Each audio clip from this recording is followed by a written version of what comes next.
Tudo bem, irmãos? Agora, boa noite, graça e paz. Ficou pequenininho ali o culto a Deus. Nós vamos dar sequência aos estudos de Malaquias. Nós falamos primeira vez sobre Malaquias de 1 a 5. E hoje nós vamos falar de Malaquias 1, de 6 a 14. Eu queria já passar aqui para nós começarmos a ler. Malaquias 1, de 6 a 14, começa assim: o filho honra o pai, e o servo o seu senhor. Se eu sou pai, onde está a minha honra? E se eu sou o senhor, onde está o meu temor? Diz o Senhor dos exércitos a vós, ó sacerdotes, que desprezais o meu nome. E vós dizeis: em que nós temos desprezado o teu nome? Ofereceis sobre o meu altar pão imundo, e dizeis: em que havemos profanado? Nisto que dizeis: a mesa do Senhor é desprezível. Porque quando ofereceis animal cego para o sacrifício, isto não é mal? E quando ofereceis o coxo ou o enfermo, isso não é mal? Ora, apresenta ao teu governador, porventura terá ele agrado de ti? Ou aceitará ele a tua pessoa? Diz o Senhor dos exércitos. E agora, pois, eu suplico, peça a Deus, que ele seja misericordioso convosco. Isto veio das vossas mãos. Aceitará ele a vossa pessoa? Diz o Senhor dos exércitos. Quem há também entre vós que fecha as portas por nada e não acenda de balde o fogo do meu altar? Eu não tenho prazer em vós, diz o Senhor dos exércitos, nem aceitarei oferta das vossas mãos. Mas desde o nascente do sol até o poente é grande entre os gentios o meu nome. E em todo lugar se oferecerá o meu nome incenso e uma oferta pura, porque o meu nome é grande entre os gentios, diz o Senhor dos exércitos. Mas vós o profanais quando dizeis: a mesa do Senhor é impura e o seu produto, isto é, a sua comida, é desprezível. E dizeis ainda: eis aqui, que canseira, e o lançastes ao desprezo, diz o Senhor dos exércitos. Vós ofereceis o que foi roubado, e o coxo, e o enfermo, assim trazeis a oferta. Aceitaria eu isso da vossa mão? Diz o Senhor. Pois seja maldito o enganador que, tendo macho no seu rebanho, promete e oferece ao Senhor o que tem mácula, porque eu sou grande rei, diz o Senhor dos exércitos, e o meu nome é temível entre os gentios. É um texto bem pesado, né? É um texto forte, é um texto maravilhoso. Na oração inicial, o Marco orou e disse o seguinte, que aqui é um local de alegria, aqui é um local de liberdade no espírito, realmente. E ele orou também dizendo o seguinte: porém, é um local de reverência, é um local de adoração, é um local de louvor ao Senhor. Como eu disse no início, nós vamos falar do culto. Esse texto aí de Malaquias 1, de 6 a 14, ele fala do culto ao Senhor. Como que estava sendo oferecido aquele culto dos sacerdotes, dos levitas e do povo em geral ao Senhor. E nós vamos ver que hoje, infelizmente, muitos cultos não estão diferentes daquela época. Culto ao Senhor. Só para nós nos tonizarmos aqui a respeito do contexto, o povo tinha voltado do cativeiro babilônico. Uma parte do povo, uma parte tinha ficado no Egito, outra parte tinha ficado lá onde eles tinham sido presos, estavam tentando reconstruir a sua vida e estavam passando por muitas dificuldades, falta de emprego, comida, e o povo estava buscando mais resolver os problemas baseado nas suas próprias forças do que voltar os seus corações para Deus. E o povo estava tentando enganar a Deus, nada diferente de hoje, trazendo assim tudo que era ruim para o Senhor. E a primeira pergunta, se nós lembrarmos bem lá em Malaquias 1:2, uma memória, o Senhor diz assim: eu vos tenho amado, E o povo responde assim: em que o Senhor nos tem amado? Olha a nossa situação, veja o que nós estamos passando. Isso por um acaso é amor? E o Senhor responde assim, lembra de Esaú e Jacó? Eu escolhi Jacó. Ou seja, só o fato do amor de Deus em ter escolhido o povo já é suficiente, não precisava de mais nada. Aí o Senhor começa a discorrer e fala do amor dele para com o povo. E aqui uma outra pergunta, nós vamos ler durante todo o livro de Malaquias, que são 6 ou 7 perguntas, e aqui tem mais uma pergunta. O Senhor diz assim: vocês têm profanado o meu templo, vocês têm menosprezado, e a pergunta do povo é justamente essa: em que nós temos feito isso? Ou seja, uma hipocrisia tamanha, tipo assim, mas isso não é comigo, como é que prova ao Senhor que eu tenho feito isso? E o Senhor joga no rosto deles, através do profeta Malaquias, e esse livro é praticamente um tribunal, onde Deus fala, Deus ouve, Deus fala, Deus responde, usando sempre o profeta Malaquias. Ele diz: vocês desprezam o meu nome. E eles dizem: em que nós desprezamos o teu nome? Os sacerdotes haviam demonstrado desrespeito para com a santidade do Senhor. Desrespeito na adoração e no sacrifício que o Senhor tinha dado fórmulas, receitas para o sacrifício. Até a questão do pão, a gente estava estudando, o Senhor diz assim: o pão que vocês têm que oferecer tem que ser nesta receita aqui, a porção de flor de farinha, tem que ser isso, tem que ser amassado assim, amassado lá, você tem que colocar no fogo, ele tem que ficar tanto tempo, pão tem que ser isso, vocês vão oferecer esse tipo de pão. Mas o povo queria oferecer o tipo de pão feito de acordo com a vontade dele. Ou seja, é isso que nós temos ouvido e falado e combatido, que não dá para ser autossuficiente quando nós falamos de Deus. Nós temos orado aqui: Senhor, nós dependemos do Senhor. Se nós chamamos Ele de Senhor, é porque nós somos servos. E se nós somos servos, é porque Ele manda e nós obedecemos. O contrário é difícil. Quando nós queremos ter uma vida autossuficiente ou independente de Deus, aí é religião.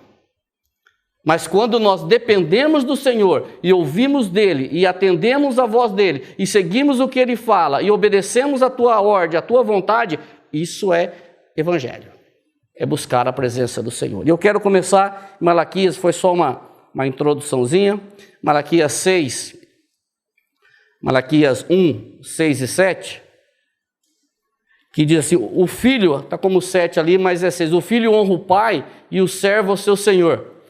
Se eu sou pai, onde está a minha honra? E se eu sou senhor, onde está o meu temor? Diz o Senhor dos exércitos a vós, ó sacerdotes, que desprezais o meu nome, e vós dizeis: em que nós temos desprezado o teu nome? Ofereceis sobre o meu altar pão imundo, e dizeis: em que te havemos profanado? Nisto que dizeis, a mesa do Senhor é desprezível. O profeta Malaquias, ele começa a fazer uma comparação entre os pais humanos e o Pai eterno. Ele joga no rosto daquele povo, dos sacerdotes, ele faz uma comparação e diz assim: olha, se vocês honram os seus pais terrenos, se vocês respeitam os seus pais terrenos, e nós vamos ver um pouco mais para frente que isso já estava na lei, lá em Êxodo, quando diz: honrai pai e mãe. Então eles conheciam o processo, eles sabiam da necessidade que eles tinham de honrar pai e mãe terreno. E Malaquias diz assim: se vocês honram, o Senhor falando através de Malaquias, se vocês honram o pai de vocês terreno, por que vocês não me honram? Se vocês dizem assim: eu sou pai, cadê a minha honra como pai? Se vocês dizem assim: eu sou Senhor, onde está o temor que vocês deveriam ter comigo? Se eu sou Senhor de vocês, vocês não têm temor? Se eu sou pai de vocês, vocês não me respeitam? Onde está a minha honra? E aí nós olhamos para Êxodo, onde diz assim, Êxodo 20, 12, por isso que eu digo, lá, eles já conheciam isso daqui muito bem: honra o teu pai e a tua mãe, para que te prolongue os teus dias na terra que o Senhor teu Deus te dá. Malaquias, ele faz uma comparação com isso aqui, porque o povo conhecia isso aqui. Isso aqui não era surpresa para eles. Olha de onde nós estamos vendo, de Êxodo, a lei. O povo sabia disso daqui. E Malaquias vem e faz uma comparação disso daqui, dessa honra, deste respeito, com a honra e o respeito que eles estavam tendo para o Deus Todo-Poderoso. O Deus que tinha feito para eles muito mais do que qualquer pai humano. Um Deus que tinha tirado eles da casa da servidão, tinha tirado eles depois de 400 anos de escravidão, tinha tirado aquele povo, tinha conduzido aquele povo pelo deserto. Se nós olharmos os detalhes desta caminhada, nós ficamos assustados o que Deus fez. A Bíblia chega a falar que as sandálias dos pés não envelheceram. O Senhor cuidou desse povo. O Senhor colocava uma coluna de fogo para direcionar, colocava uma nuvem para direcionar. O Senhor deu água, o Senhor deu comida, o Senhor deu carne. O Senhor livrou 7 nações de diante do povo. O Senhor conduziu aquele povo. O povo pecava, mas o Senhor ia lá e restaurava. Quer dizer, o que Deus fez por aquele povo durante todo esse tempo era muito maior do que qualquer pai humano poderia fazer. E mesmo assim o povo desprezava, ele não honrava o Deus Todo-Poderoso e não respeitava o Deus Todo-Poderoso. Deus, além de ser Pai e Senhor, ele era um Deus compassivo, um Deus gentil, um Deus amoroso, um Deus que sempre estava pronto para receber a adoração, receber o louvor, receber aquele povo de braços abertos. Aí eu contextualizo e trago para hoje e digo, será que nós não fazemos a mesma coisa? Será que às vezes nós olhamos para o povo e falamos assim, poxa, mas que povo de coração duro, né? Será que hoje nós não fazemos quase a mesma coisa? Nós sabemos que nós precisamos honrar o nosso pai e a mãe e temos que fazer isso. Será que nós respeitamos o Senhor Todo-Poderoso? Nós damos a Ele a honra merecida?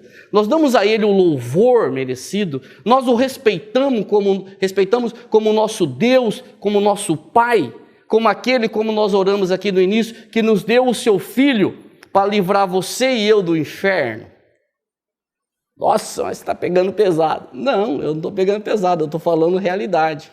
Será que nós paramos para pensar isso? Que eu e você caminhávamos para o inferno e o Senhor nos deu o Filho dele para converter o nosso coração, para nos mudar a nossa sorte, tirar esse caminho que nós íamos para cá e inverter e ir para junto dele? É uma pergunta para nós discutirmos ou pensarmos. Ele diz assim, e vós dizeis, em que nos tem desprezado?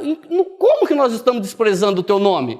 Fala para mim, Senhor, que eu não estou entendendo. No que eu desprezo o teu nome? Ele diz assim, os sacerdotes eles tinham perdido o relacionamento pessoal com Deus.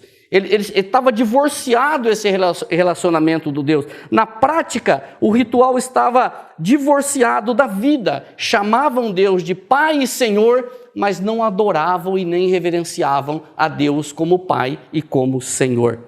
E aí nós falamos assim, poxa, mas isso é Velho Testamento. Quando nós vamos para Mateus, nós nos assustamos. Quando Jesus disse assim, este povo se aproxima de mim com a sua boca e me honra com os seus lábios, mas o seu coração está longe de mim. Pois é, isso aqui claro que é um contexto, um pano de fundo do Velho Testamento, mas isso daqui é Jesus falando. Ou seja, essa prática, ela vinha lá do passado, de muito tempo. O povo lá que honravam a Deus somente de boca, continuou. Aí eu digo, cessou isso no nosso meio? Cessou? Quando eu falo isso para você, corta aqui também. Cessou isso na minha vida? Senhor, eu coloquei aqui, misericórdia. Misericórdia, Senhor. Misericórdia de mim. Misericórdia de cada um de você que está pensando assim também. Senhor, eu não quero te louvar de lábios. Quero te louvar verdadeiramente, Senhor, verdadeiramente. E os antepassados daquele povo respeitavam a lei. Se você buscar, eles respeitavam a lei, mas agora ele faz um monte de perguntas. Mas agora, essa nova geração, a geração de Malaquias, ela despreza o Senhor, ela despreza a lei. Eles pedem uma prova do amor de Deus. E aqui eu fiz um grifo, achei fantástico. Hoje você vai falar o Evangelho, a primeira coisa que as pessoas dizem, eu quero que você prove que esse Deus existe. Prova que esse Deus existe. Mas, rapaz, eu não preciso provar que Deus existe. Vamos ali fora, dá uma voltinha de 360 graus no seu pescoço, que você vai ver que Deus existe. É só você começar a olhar ao teu redor, que você vai ver que Deus existe. Romanos falam isso. Olha lá, dá uma olhada para o céu, dá uma olhada para as árvores, dá uma olhada para o mar, dá uma olhada para os passarinhos, dá uma olhada para você. Olha para você, que você vai ver que Deus existe. É só você ter um pouquinho de coerência, não precisa nem ser fé, é um pouquinho de coerência que você vai ver que Deus existe. E existe mesmo. E que esse Deus, ele vai pegar no seu pé um dia. Querem saber em que despreza o nome de Deus. Querem saber em que tem profanado o nome de Deus. Eles erravam e não admitiam. Eles erravam e não admitiam. Contextualizando novamente. Quantas vezes nós ouvimos as pessoas dizer assim, mas eu não sou tão ruim como você está falando. Eu tenho cá os meus pecadinhos, mas entendeu? É tão pequenininho os meus pecadinhos, perto do Marco, entendeu? Perto do Flávio, realmente. Mas não tem desculpa diante do Senhor. Senhor, que nem nós ouvimos uma entrevista esse dia que o Kleber estava falando aí, que alguém disse assim, do que você se arrepende? De nada. De nada eu me arrependo. Espera aí, você é cristão, você não se arrepende de nada? De nada. Eu me arrependo de tanta coisa, Senhor, tenha misericórdia de mim. E o perigo de se praticar o mal sem perceber. O profeta Malaquias, ele denuncia o pecado como um tribunal. E a acusação é feita, eles honravam a Deus e eles não respeitavam a Deus como Senhor. E aí nós vemos que isso não é novo. No Velho Testamento nós encontramos lá no início, Caim fazendo algo parecido. Caim oferecendo um sacrifício de forma errada. O estudo diz assim, ele oferece um sacrifício sem derramamento de sangue. Caim, ele oferece um culto a Deus com o coração cheio de inveja. Aí você diz, poxa, mas aonde que você buscou isso aqui? Em 1 João 3,12. Não como Caim, que era do maligno, que matou a seu irmão. E por que causa o matou? Porque as suas obras eram más e as dos seus irmãos justas. Aí nós vemos aqui, Caim ofereceu um culto a Deus, mesmo maquinando e praticando o mal. Caim tenta esconder o seu pecado e livrar-se das suas consequências. Aí nós olhamos assim, se você lembrar lá dos filhos de Eli, você lembra do Eli, um homem a Bíblia fala que ele morreu, que ele caiu da cadeira que ele estava e quebrou o pescoço, quando a Arca da Aliança foi tomada pelos filisteus. Caim tinha 2 filhos, uns nomes bem bonitos, chamados Ofni e Finéias. Esses dois filhos de Eli, eles profanavam o culto do Senhor. As pessoas iam sacrificar, iam lá entregar a sua oferta, queimar a sua carne. A Bíblia diz que ele enfiava lá um garfo de 3 pontas e pegavam a carne. Antes dela sequer a gordura tinha sido comida. E as pessoas diziam assim, não, mas você não pode fazer isso. Não, isso aqui é para o sacerdote. Eles profanavam a oferta, a adoração, o culto. E a Bíblia diz que nessa batalha com os filisteus, os 2 morreram. Ofni e Finéias. E o interessante é que quando a notícia veio que os 2 filhos tinham morrido, Eli não ficou muito surpreso, mas quando a notícia de que a Arca da Aliança tinha sido tomada, a Bíblia diz que ele caiu para trás e quebrou o pescoço. E aí ele tinha uma nora, que era a esposa de Finéias, e quando ela ouviu falar que o marido dela tinha morrido e que a arca tinha sido levada, a Bíblia diz que ela pariu, ela deu o filho em pé, e o seu filho chamou-se Icabode, que significa foi-se a glória de Deus. Foi-se a glória de Deus. Eles profanavam o culto. Se nós olharmos os 3 cidadãos chamados Coré, Datã e Abirão, esses cidadãos, eles desafiaram Moisés, eles queimaram, trouxeram fogo estranho ao altar. Eles desafiaram Moisés e Arão, dizendo o seguinte: só vocês são santos? Não, Deus fala no meio da congregação. E Moisés era um homem que tinha sido levantado pelo Senhor para conduzir o povo. E Moisés chama o Senhor e diz: Senhor, o que eu fiz? O Senhor diz assim, chama os 3 e mais 250 na presença, na frente da congregação. E Moisés diz assim para eles: olha, se o Senhor não me chamou, se eu não sou conduzido pelo Senhor, vocês vão ter uma morte natural. Agora, se o Senhor me chamou, a terra vai se abrir e vocês vão descer vivos, a terra vai tragar vocês. Ele nem acabou de falar. Nem acabou de falar, a Bíblia diz. Terminando ele de falar, a terra abriu e eles desceram vivos. E aí o Senhor falou assim, então agora vai morrer os outros 250. E mandou fogo e matou os outros 250. Por quê? Porque profanaram o culto do Senhor. Trouxeram fogo estranho ao Senhor. Quando nós olhamos para o Novo Testamento, no início da igreja, nós encontramos duas pessoas, Ananias e Safira, que logo no início da igreja, eles já quiseram iniciar a igreja já com mentira. Naquela época, as pessoas vendiam as suas propriedades, vendiam o que tinha e trazia os recursos aos pés dos discípulos, dos apóstolos. E ali eles venderam um terreno, só que eles esconderam uma parte. Venderam por 100, por exemplo, e ficaram com 50 para eles. Falaram assim, vamos falar que nós vendemos só por 50. Aí chegaram diante de Pedro, Pedro falou, você vendeu por 50? Vendi por 50. Só que eles estavam mentindo, não era para Pedro, estava mentindo para o Espírito Santo. Aí Pedro diz assim, por que você deixou Satanás encher o teu coração? Você vai cair aí vai morrer. Tuf, caiu, morreu. 3 horas depois entra a mulher dele e diz a mesma coisa. Você vendeu por 50? Vendi por 50. Por que você deixou o Satanás encher o teu coração? Está aí os pés do que enterrar o teu marido, vai te enterrar também. Puf, caiu e morreu. Da mesma forma. Nós olhamos um pouco mais para frente, um rei chamado Herodes, depois que ele matou Tiago, prendeu Pedro, matou Tiago, a Bíblia diz que ele sentou no trono e começou a falar, e o povo começou a dizer assim, não é a voz de um homem, é a voz de um Deus. Só que ele não deu glória a Deus, e Deus mandou vermes, bicho, e matou ele. Culto ao Senhor, fogo estranho no altar do Senhor. Irmãos, mais para frente eu vou falar, mas o Senhor não aceita nada do que o melhor. Nada do que o melhor. E nós temos que dar o melhor para o Senhor. Vamos. Malaquias 1, 8, 9. Quando ofereceis animal cego para o sacrifício, não é isso mal? Isso não é mal? E quando ofereceis o coxo ou o enfermo, isso não é mal? Ora, apresenta ao teu governador, porventura terá ele agrado de ti, ou aceitará ele a tua pessoa, diz o Senhor dos Exércitos. Agora, pois, eu suplico, peça a Deus que ele seja misericordioso convosco, isto veio das vossas mãos. Aceitará ele a vossa pessoa, diz o Senhor dos Exércitos. Essa expressão, diz o Senhor dos Exércitos, se não me falha a memória, aparece 6 vezes nesse texto. Diz o Senhor dos Exércitos, ou seja, o rei, o soberano, aquele que pode todas as coisas, aquele que comanda todas as coisas, aquele que é o Senhor dos Exércitos, não é qualquer um. Irmãos, a lei proibia expressamente esta prática.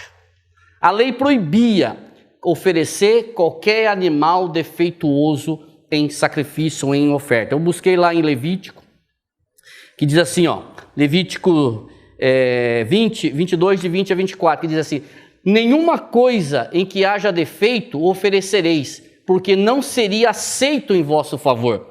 E quando alguém oferecer sacrifício pacífico ao Senhor, separando dos bois ou das ovelhas um voto, ou oferta voluntária, sem defeito será, para que seja aceito, nenhum defeito haverá nele. O cego, ou quebrado, ou aleijado, ou verrugoso, ou sarnoso, ou cheio de impingens, estes não oferecereis ao Senhor, e deles não poreis oferta queimada ao Senhor sobre o altar. Porém, boi ou gado miúdo, comprido ou curto de membros, poderá oferecer por oferta voluntária, mas por voto não será aceito. E diz, o machucado, ou moído, ou despedaçado, ou cortado, não ofereceis ao Senhor, não fareis isto na vossa terra. Isto está na lei, não era para fazer, e era justamente isso que eles estavam fazendo. O Senhor tinha dito, não faça assim. E eles estavam fazendo justamente isso. Trazendo o resto. Trazendo aquilo que não prestava para eles. O cego, até o reverendo Augusto Nicodemos fala assim, trazia boi de 3 pernas. Eu falei, mas como é que vai trazer um boi de 3 pernas? Porque os leões pegavam e às vezes arrancavam uma perna. E estava para morrer, não, então vamos oferecer esse ao Senhor. Trazia o cego, trazia a fêmea, que não era permitido, trazia o dilacerado, os animais, os predadores iam pegar, dilaceravam o animal, vamos oferecer esse para o Senhor. Era isso que os sacerdotes estavam oferecendo a Deus. E nós vamos ver um pouco mais para frente qual é a resposta que o Senhor dá para eles. Deus busca, quero só deixar bem claro aqui, que Deus busca adoradores, que o adorem em espírito e em verdade. Nós vamos ver um pouco mais para frente que a adoração, ela é o que o Senhor procura. A oferta muitas vezes revela a vida do ofertante. Nós pecamos contra Deus pela maneira como cultuamos. Com irreverência, superficialidade, leviandade, pressa. E sobre pressa eu quero falar um pouquinho. Nós pecamos contra Deus da forma como nós cultuamos. Com irreverência, superficialidade, leviandade e pressa. Irmãos, nos nossos dias, tudo é rápido. Tudo é para ontem. Eu conversava com o irmão lá, o pai da Karen, o Mário, dizia o seguinte, que antigamente, se ele fazia um pedido, você estava a 200 quilômetros da empresa, você ia para lá, para a empresa, digitava na máquina de escrever com carbono, muitos não sabem o que é isso, mas com carbono, entendeu? Depois pegava aquele telefone, ligava, depois de uma semana passava o pedido. Hoje as pessoas ligam, daí 2 minutos, assim, você já resolveu? Pressa. Nós vivemos num mundo de pressa, e nós pregamos essa pressa e nós transportamos para a nossa vida com Deus. Tudo é com pressa. É como se nós falássemos assim, anotei isso para vocês não falarem que é mentira. Falamos assim, Senhor, atende logo esse pedido aí que eu não tenho tempo de ficar diante do Senhor orando não. Anda logo, manda por WhatsApp que o negócio é o seguinte, eu quero rapidez, Senhor. Atende rápido o meu pedido. E a nossa oração é no mesmo ritmo. Senhor, em nome de Jesus, amém. Não é verdade? Não é verdade? Pois é. Nós temos tempo para muitas coisas, mas para o Senhor o tempo é curtinho. Thomas tem falado aqui de quarta-feira. Irmãos, acorda de manhã cedo. Primeira coisa, busque o Senhor. Clame a Ele. Agradeça você ter acordado. Muitos não acordam. Senhor, muito obrigado pela essa noite. Muito obrigado por esse dia. Senhor, me faça glorificar o Teu nome nesse dia. Em todas as coisas. Nós muitas vezes já acordamos nos preocupando com um monte de outras coisas e nós esquecemos do Senhor. O culto precisa ser também de todo o coração, com sinceridade, com zelo, com amor, com alegria, com deleite. Aquela oração do Marco no início. E eles estavam oferecendo o pior para Deus. Oferecendo o dilacerado, o cego, o coxo, o manso, o que ninguém queria. E você sabe por que Deus reprova isso? Porque, irmãos, o Velho Testamento é sombra do Novo. O que significava esse sacrifício de um animal perfeito? Um animal que não tivesse esse tipo de mancha. Esse sacrifício não representava nada mais do que o sacrifício de Cristo na cruz do Calvário. É esse sacrifício que é sombra. Quando o Senhor diz assim, eu não aceito nada que seja o pior, que seja com mancha, com ruga, defeituoso, aleijado, porque esse sacrifício que é sombra do que Cristo fez na cruz. E Ele é o Cordeiro verdadeiro, santo, sem mácula.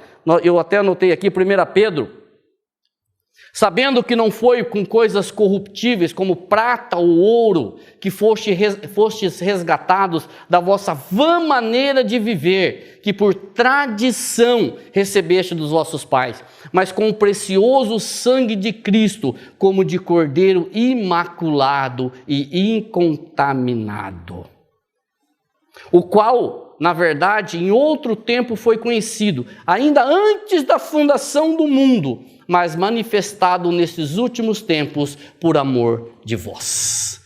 É isso que representava aqui lá, o sacrifício do Cordeiro, o sacrifício de Cristo. Eles pensavam assim, para Deus qualquer coisa serve. Serve qualquer coisa para Deus. É pai, né? É pai. Serve qualquer coisa. Aí eu digo para vocês, será? Hoje nós vemos isso também. Para Deus serve qualquer coisa. Será que serve qualquer coisa? Ou falta-nos esse zelo, falta-nos esse amor, essa reverência, essa adoração, essa disposição, essa vontade de estar diante de Deus. Aí o Senhor diz assim para ele: vai, pega isso que você está trazendo para mim, vai, mostra para o seu governador, vai lá para o prefeito lá, vai lá para o teu prefeito lá, entrega lá para o Beto Richa lá, vai lá para o teu governador, leva lá para a Dilma, vê se ela aceita isso daí de você, leva um presente lá para ela, um boi sem uma perna, leva um cavalo cego lá, leva um jumento dilacerado lá, e diz assim: esse eu trouxe para você, você quer? Vai lá, vê se ele aceita. O povo dava mais autoridade a político, ao governador, do que a Deus. Mudou? Não mudou, né, gente? Eles não tinham coragem de ofertar ao governador, mas tinham coragem de trazer a Deus. Não tinha coragem de oferecer um animal dessa forma ao governador, mas tinha coragem de trazer ao Senhor Deus Todo-Poderoso. Às vezes hoje nós reverenciamos mais pessoas do que a Deus. Nós damos mais valor na nossa postura, na nossa forma de vestir, no nosso linguajar, com pessoas do que com Deus. Porque para Deus pode qualquer coisa. O povo buscava os favores de Deus, mas não queriam agradar a Deus. A gente tem um jargão hoje que diz assim: as pessoas querem a bênção, mas não querem o dono da bênção, né? Querem só os favores de Deus, mas não querem o Senhor. Não querem estar diante do Senhor. Se o governador não pode se agradar com aquele presente, você acha que Deus vai se agradar com aquele presente? E a resposta do Senhor vem logo aí. Logo no versículo Malaquias 1:9, eu não vou voltar lá, que diz assim: agora, pois, eu suplico, peça a Deus que ele seja misericordioso convosco. Isto veio das vossas mãos. Aceitará ele a vossa pessoa, diz o Senhor dos Exércitos. O que Deus está dizendo isso? Até vou falar uma fala aqui do reverendo Augusto Nicodemos. Ele diz assim: o que Deus está dizendo assim para o povo? Continua com isso. Continua com essa prática aí, depois você vem pedir o meu favor. Continua me entregando o que você tem de pior, depois você vem pedir o meu favor, que você vai ver se eu vou atender a tua oração. Continua nesta negligência, continua fazendo esse papelão, continua não me respeitando, não me honrando, trazendo a oferta ruim, a oferta que nem o governador aceita, depois você vem a mim pedir que eu interceda, que eu atenda a tua oração, e você verá que eu não atenderei a tua oração. Malaquias 1:10, quem há entre vós que fecha a porta, essa aqui, por nada, e não acenda de balde o fogo do meu altar, eu não tenho prazer em vós, diz o Senhor dos Exércitos, nem aceitarei a oferta das vossas mãos. Sabe o que é isso aqui, irmãos? O Senhor está dizendo o seguinte, é melhor que a igreja esteja com a porta fechada do que um culto hipócrita. É melhor que não tenha culto do que um culto hipócrita. É melhor que não tenha. O fogo representava o quê? O fogo tinha que ficar aceso constantemente. O fogo representava a sarça ardente. O fogo representava o poder do Senhor. É ali que se queimava. O Senhor dizendo, vocês estão trazendo isso para queimar? Apaga o fogo. Buscando em outro irmão que diz assim, saia todos e o último apaga a luz. Fecha a porta. É melhor não ter do que ter isso que vocês estão oferecendo a mim. Quando eu li isso daqui e fui buscar, eu clamei misericórdia de novo. Falei, Senhor, é isso aqui que o Senhor está dizendo. Eu não aceito um culto hipócrita. Eu não aceito leviandade e irreverência. Eu não aceito isso de vocês. Eu quero um culto sincero. Por isso que eu disse para vocês que o assunto desse texto é o culto ao Senhor. E aí eu disse, Senhor, como que está o meu culto como comunidade e individual? Como é que está o meu culto ao Senhor? Como é que está o meu tempo ao Senhor? Como é que está, Senhor, a minha vontade de estar diante de Ti? E aí eu transmito para cada um de vocês, que eu sei que o Espírito Santo vai falar com cada um de vocês. Como é que está o teu culto diante do Senhor? Individual, como família, como comunidade. O fogo do altar, ele precisava ficar aceso, irmãos.